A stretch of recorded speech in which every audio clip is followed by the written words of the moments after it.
tram engine. He has cow catchers and side plates and doesn't look like a steam engine at all. He takes freight cars from farms and villages to the main line and is cheerful to everyone he meets.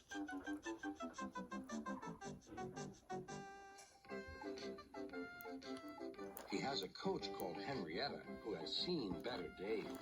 It's not fair at all, she grumbles, remembering that she used to be full and 9 cars would rattle behind her.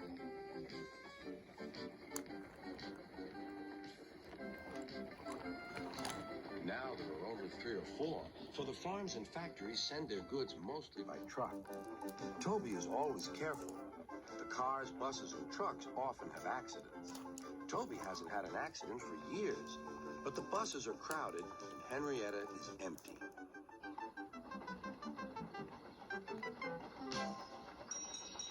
A lady and a stout gentleman stood on Toby's platform. He was, of course, Sir Topham Hatt, but Toby didn't know this yet. "Come on, Grandfather," cried the children. "Do look at this engine." "That's a tram engine, Stephen," said Sir Topham Hatt. "Is it electric?" asked Bridget. "Whoosh!" hissed Toby. "Shh," said her brother. "You've offended him." "But trams are electric, aren't they?" "They are mostly, but this is a steam tram." "May we go in it, Grandfather, please?" "Stop," said Sir Topham Hatt to the conductor. They all scrambled into Henrietta.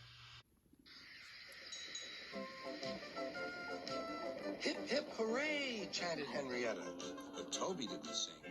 "Electric indeed, electric indeed," he snorted. He was proud of being a steam train.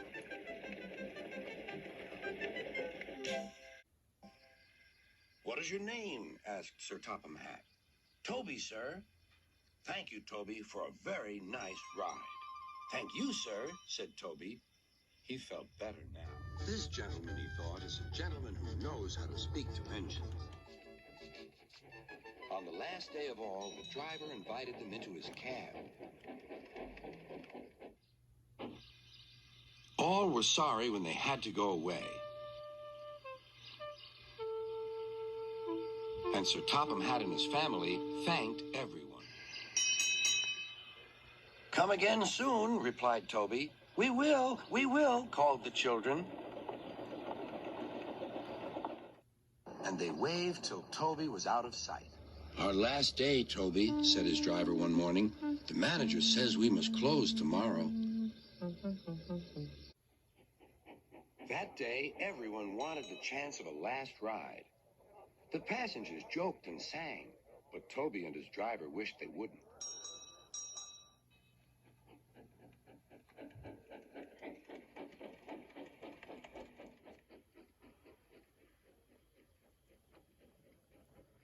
"Goodbye, Toby," said the passengers afterwards. "We're sorry your line is closing down."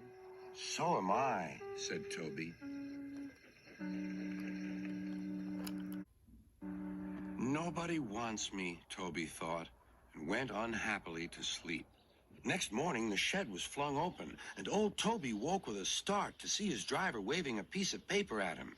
"Wake up, Toby," he shouted excitedly. "The mail has just arrived, and there is a letter for us from the stout gentleman. Maybe it's good news."